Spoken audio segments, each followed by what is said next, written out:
स्वागत है आप सभी का।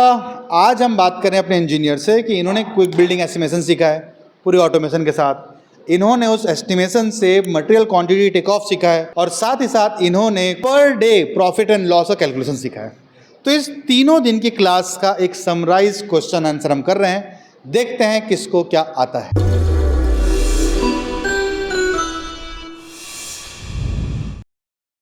एब्स्ट्रैक्ट सीट और बीओक्यू सीट में डिफरेंस क्या है और दोनों का पर्पस अलग क्यों रखा जाता है? एब्स्ट्रैक्ट सीट और बीओक्यू सीट दोनों अलग अलग है, लेकिन ये एक ही प्रोजेक्ट में दोनों यूज़ होती है।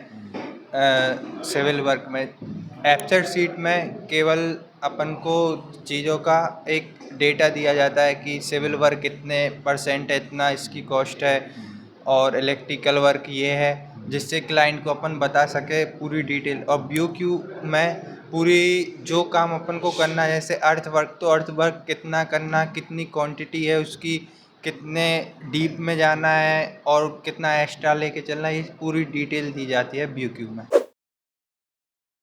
अगला क्वेश्चन है, मटेरियल रिक्वायरमेंट सीट बनाने का मेन पर्पस क्या है और ये प्रोजेक्ट प्लानिंग में कैसे हेल्प करता है? तो मटेरियल रिक्वायरमेंट सीट का मेन पर्पस होता है सर कि हमारे प्रोजेक्ट का सारे मटेरियल का क्वांटिटी और टाइमिंग को प्लान करना सर।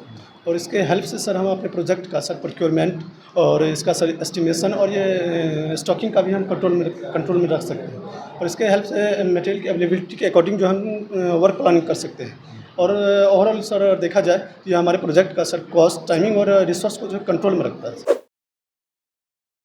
अगला सवाल है, मटेरियल रिक्वायरमेंट ऑटोमेशन से साइट इंजीनियर को क्या क्या फ़ायदा मिलता है इन डेली प्लानिंग और प्रोक्यूरमेंट में? मटेरियल रिक्वायरमेंट ऑटोमेशन से जो है साइट इंजीनियर की डेली प्लानिंग और रिक्वायरमेंट की प्रोसेस पूरी तरह से बदल जाती है।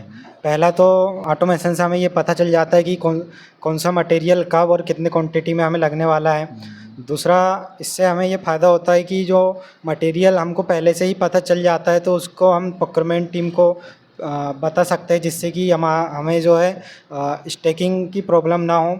यदि हम ऑटोमेशन का प्रयोग नहीं करते तो साइट में जो है स्टॉक ख़त्म हो जाता है। ऐसे में जो है लेवल खाली बैठे रहते हैं और हमारा काम भी डिले होता है। यदि हमको सही मात्रा में पता चल जाता है कि कितना मटेरियल हमें लगने वाला है तो हम उसको स्टॉक कर सकते हैं, जिससे कि ओवर स्टैकिंग से भी बचा जा सकता है और वेस्टेज भी कम होगा। अगला सवाल है, टारगेट वर्क और एग्जीक्यूटेड वर्क में डिफरेंस क्या होता है? ये प्रोजेक्ट मैनेजमेंट के लिए क्यों इम्पॉर्टेंट है? टारगेट वर्क जो होता है कि हमारे प्लान के हिसाब से, हमारे शेड्यूल के हिसाब से कि आज हमें कितना काम करना था। जैसे कि सर हमारे टारगेट वर्क ये होगा कि हमारे शेड्यूल में दिया है कि हमको 5 MQ आज का कॉन्क्रीट कास्ट करना था। लेकिन सर एग्जीक्यूटेड वर्क ये होता है कि एक्चुअल में आज हमारे साइट पे कितना काम हुआ है। जैसे मान के चलिए कि आज साइट पे 3 ही MQ का कॉन्क्रीट कास्ट हुआ है, तो ये एग्जीक्यूटिव वर्क और टारगेट वर्क होगा। अब इसमें सर प्रोजेक्ट मैनेजमेंट में ये इंपॉर्टेंट इसलिए होता है कि इससे सर प्रोजेक्ट का मॉनिटराइजेशन का पता चल जाता है कि प्रोजेक्ट हमारा कितना डिले में चल रहा है या परफेक्ट चल रहा है। इसके बाद सर यदि मान लेते हैं आज 5 MQ होना था लेकिन 3 ही MQ हुआ, तो शाम को आप प्रोजेक्ट मैनेजर के साथ बैठ के क्या बातें करोगे? सर मीटिंग करेंगे कि ये मतलब किस कारण से हुआ है और क्यों हुआ है। तो क्यों मतलब कि मैन पावर कम थी या मशीन कम थी, जो भी वर्क हो उसको सॉल्यूशन करेंगे कि कल कितना होना चाहिए, तो हमारा शेड्यूल जो भी है वो प्रॉपरली वर्क पे आए। तो भाई जिस चीज़ को मॉनिटर कर सकते हो उसी चीज़ को आप अपग्रेड कर सकते हो, अदरवाइज अपग्रेड नहीं होंगे। अगर डेली प्रॉफिट कंसिस्टेंटली कम हो रहा हो तो कौन कौन से कॉस्ट जो हेड हैं आप पहले एनालाइज करोगे? सबसे पहले सर हमें ये देखना चाहिए कौन से कॉस्ट बढ़ गया है या इनकम कम हो गया है। जैसे मटेरियल का कॉस्ट, लेबर कॉस्ट, इक्विपमेंट का कॉस्ट, ओवरहेड चार्जेस, रेवेन्यू, यही सब अब चेक करना चाहिए। यदि पता चल गया हमको कि यार प्रॉफिट कम हो रहा है यस सर। और आपको दिख भी गया कि कोई पर्टिकुलर मटेरियल है यस सर। उसका रेट बढ़ने के कारण ये इम्पैक्ट आ रहा है, तो आपका क्या डिसीजन होगा? सीमेंट का रेट ही मान लेते हैं कि सीमेंट का रेट पहले 250 रुपये था, अब 350 रुपये हो गया है। Yes sir. तो आपका क्या डिसीजन होगा? सर डिसीजन तो मतलब प्रोजेक्ट कॉस्ट पर इफेक्ट पड़ेगा वो, तो मतलब मार्केट में जो प्राइस है वो तो बाई करना ही पड़ेगा, क्योंकि अपने को काम करना है। मार्केट सर्वे में जो मटेरियल रेट और लेबर रेट कलेक्ट किए थे उनका इम्पैक्ट अपने प्रोजेक्ट बजट रिवीजन में क्या दिखाया है? सर वो जो रेट हम मार्केट से कलेक्ट करते हैं वो बजट के लिए करते हैं हाँ। और उसका इम्पेक्ट बजट पर करते हैं कितना खर्च हुआ।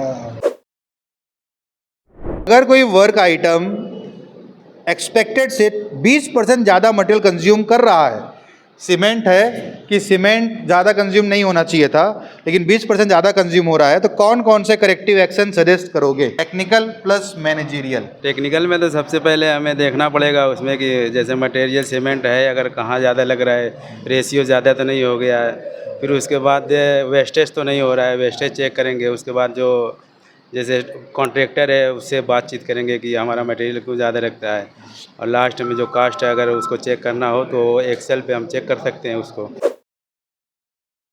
डेली प्रॉफिट लॉस सीट में आपको लॉस ट्रेंड दिख रहा है, आप किस डाटा में आइडेंटिफाई करोगे और प्रॉब्लम लेबर प्रोडक्टिविटी में क्या मटेरियल रेट बढ़ रहा है? सबसे पहले हम लोग सर लेबर प्रोडक्टिविटी चेक करेंगे, तो उसमें देखेंगे सर वाई का कितना वाई का डन कर रहा है, कितने व्यक्ति के अनुसार, कितना डे के अनुसार, और सर वो ओवर टाइम कर रहा है क्या, या सर आइडियल मतलब डे का टाइम कर रहा है ओवर टाइम।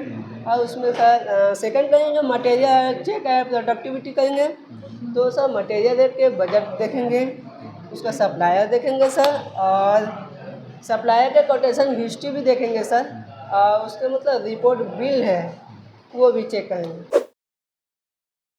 कि अगर मार्केट सर्वे में जो मटेरियल रेट और लेबर रेट कलेक्ट किए थे उनका इम्पैक्ट आपने प्रोजेक्ट बजट रिवीजन में कैसे दिखाया है? सर मार्केट रेट जो और लेबर रेट जो हमने कलेक्ट किए थे उसका सर सबसे पहले हम सर डेटा एनालिसिस और कंपैरिजन निकालेंगे सर।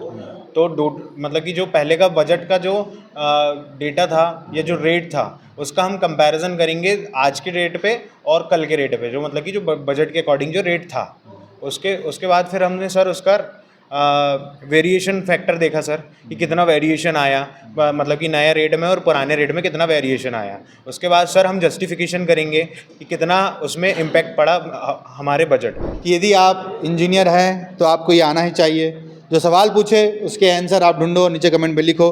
आता है तो बहुत अच्छी बात है, नहीं आता है तो ज्वाइन सिविल गुरुजी। मिलते हैं पूरे जोश के साथ अगले वीडियो में, तब तक के लिए जय हिंद, जय भारत।